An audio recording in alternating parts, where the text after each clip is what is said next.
দুনিয়ার সবচাইতে সহজ এবং মজাদার রেসিপি নিয়ে এসেছি কাঁকড়া রেসিপি। চিংড়ি মাছের মালাইকারি অনেক তো খেয়েছেন, কিন্তু কাঁকড়া দিয়ে যে মালাইকারি হয় এই রেসিপিটি আগে কখনো জানা ছিল না। তাই আমি আপনাদের জন্য নিয়ে এসেছি কাঁকড়া দিয়ে মালাইকারি রেসিপি। আসসালামু আলাইকুম, ওয়েলকাম টু মাই চ্যানেল। আমার নিত্য নতুন রেসিপিগুলো যদি আপনাদের কাছে ভালো লেগে থাকে অবশ্যই লাইক এবং সাবস্ক্রাইব করে পাশে থাকবেন। আজকের কাঁকড়ার এই মালাইকারির জন্য আমি এখানে বড় সাইজের 5 থেকে 6টি কাঁকড়া নিয়েছি। কাঁকড়াগুলোকে খুব ভালোভাবে পরিষ্কার করে নিতে হবে। তার জন্য আমি একটা তারের মাজনি দিয়ে কাঁকড়াগুলোকে ভালো করে ঢলে পরিষ্কার করে নিয়েছি। আপনাদের বাসায় যদি পুরনো ব্রাশ থাকে সেটা দিয়েও কাঁকড়াগুলোকে পরিষ্কার করে নিতে পারেন। কাঁকড়াগুলোর গায়ে অনেক শ্যাওলা জমে থাকে, সেজন্য খুব ভালোভাবে পরিষ্কার করে নিতে হবে। আজকে যেহেতু কাঁকড়াগুলো আমি আস্ত রাখবো তার জন্য আমি কাঁকড়াগুলোর উপরে খোলসটা ভাঙিনি। দুটি খোলসের মুখের উপর মাঝ বরাবর দুটি হাত দিয়ে আমি ধরে খোলসটাকে আলাদা করে নিয়েছি। তারপর কাঁকড়ার ভিতরে থাকা সবগুলো ময়লা আমি হাত দিয়ে ভালোভাবে পরিষ্কার করে নিয়েছি। কাঁকড়ার পাগুলোকে আমি একটা ছুরি দিয়ে একটু থেতলিয়ে দিয়েছিলাম যাতে কাঁকড়ার পায়েও মশলাগুলো ঢুকতে পারে। তারপর আমি কাঁকড়াগুলোর উপরে 1 চামচ লবণ দিয়ে এবং ফুটন্ত গরম পানি দিয়ে কাঁকড়াগুলোকে প্রায় 10 মিনিট ভিজিয়ে রেখেছিলাম। কাঁকড়াগুলোকে এভাবে ভিজিয়ে রাখলে কাঁকড়ার যে একটা আষ্টে গন্ধ থাকে সেই গন্ধটা চলে যায়। কাঁকড়াগুলোকে আমি এভাবে ভিজিয়ে রাখার পরে প্রায় 5 থেকে 6 বার কাঁকড়াগুলোকে আমি ভালো করে ধুয়ে পরিষ্কার করে নিয়েছি। কাঁকড়াগুলোকে পরিষ্কার করে নেওয়ার পর আমি এখানে 1 চামচ লবণ, 1 চামচ হলুদ এবং 1 চামচ মরিচ গুঁড়ো, তারপর কিছুটা লেবুর রস দিয়ে এগুলোকে মেখে নিলাম। এখানে আমি লেবুর রসটা ব্যবহার করেছি এই কারণে যে কাঁকড়ার ভিতরে যদি কোনো গন্ধ থাকে তাহলে লেবুর রস দিলে ওই গন্ধটা চলে যায়, কোনো গন্ধ থাকে না। তারপর আমি একটা প্যানে কিছু পরিমাণ তেল দিয়ে কাঁকড়াগুলোকে ভেজে নেব।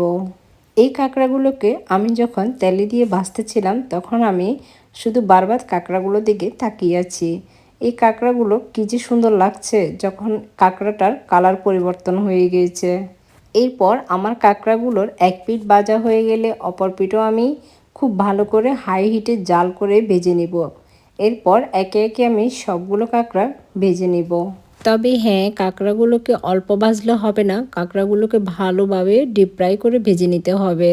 তবে হ্যাঁ, আজকে আমি যে পদ্ধতিতে কাঁকড়াটা রান্না করব ওই পদ্ধতিতে আপনারা চাইলে কাঁকড়াগুলোকে কেটে ছোট ছোট টুকরো করেও রান্না করতে পারেন। এরপর আমার কাঁকড়া ভেজে রাখা ওই একই তেলে আমি আজকে কাঁকড়াগুলো রান্না করব। তার জন্য আমি এখানে 1 কাপ পেঁয়াজ কুচিকে পেস্ট করে নিয়েছি। তারপর 2 টেবিল চামচ কাজু এবং পেস্তা বাদাম পেস্ট করা। আমার আগে থেকেই পেস্ট করা প্রয়োজন ছিল তাই আমি ওইটাই ব্যবহার করেছি। আপনারা চাইলে ফ্রেশ ব্যবহার করে দিতে পারেন। তারপরে এখানে আমি 1 টেবিল চামচ আদা এবং রসুন বাটা দিয়েছি। তারপর বড় সাইজের 2টা টমেটোকে পেস্ট করে দিয়েছি। এরপর 1 চামচ লবণ, 1 চামচ হলুদ এবং 1 চামচ মরিচ গুঁড়ো, তারপর 1 চামচ মশলার গুঁড়ো এবং 1 চামচ গরম মশলার গুঁড়ো দিয়ে দিয়েছি।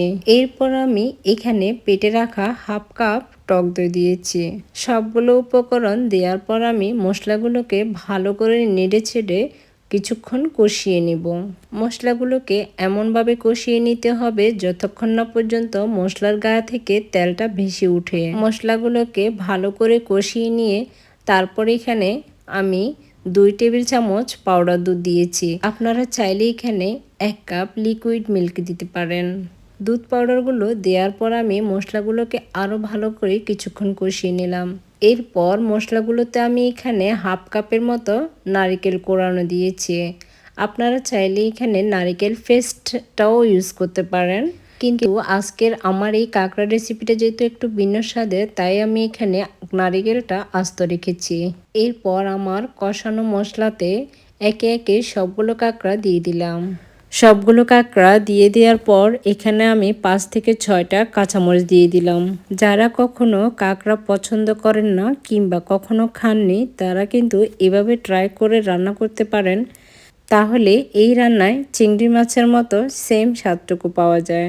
অনেকেই আছে কাঁকড়া রান্নাটাকে খুবই ঝামেলা মনে করে, তাই হয়তো ওই ঝামেলার ভয়ে রান্নাই করেন না। কিন্তু আজ আমার মতো করে এভাবে যদি আপনারা ট্রাই করতে পারেন, আশা করি আপনাদের জন্য খুবই সহজ হবে। কাঁকড়াগুলোকে আমি প্রায় 15 থেকে 20 মিনিট পর্যন্ত লো আঁচে এভাবে কষিয়ে নিয়েছি। অনেকক্ষণ ভালো করে কষিয়ে নিলে কি হয়, কাঁকড়ার ভিতরে যে প্রত্যেকটা মশলার ফ্লেভারটুকু ঢুকে। এভাবে কিছুক্ষণ কষিয়ে নেওয়ার পর এখানে আমি ফুটন্ত 1 কাপ পরিমাণ পানি দিয়ে দিয়েছি। পানি দিয়ে ভালো করে ফুটিয়ে আসা পর্যন্ত অপেক্ষা করেছি। এরপর হালকা লো আছে কিছুক্ষণ আমি রান্না করে নিয়েছি, যতক্ষণ না পর্যন্ত কাঁকড়ার গায়ে তেলটা বেশি ওঠে। সবশেষে আমি ধনেপাতা কুচি দিয়ে রান্নাটা শেষ করে নিলাম। এই কাঁকড়াটা যখন আমি ফ্রাই করেছিলাম, আমার কাছে মনে হয়েছে আমি তখনই ফ্রাই করে খেয়েই ফেলি। এইভাবে কাঁকড়াটা রান্না করে গরম গরম ভাতের সাথে পরিবেশন করুন। আমার আজকের এই কাঁকড়া রেসিপিটি আপনাদের কাছে কেমন লেগেছে অবশ্যই কমেন্টে জানাবেন, আর ভালো লাগলে শেয়ার দিয়ে পাশে থাকবেন। আল্লাহ হাফেজ।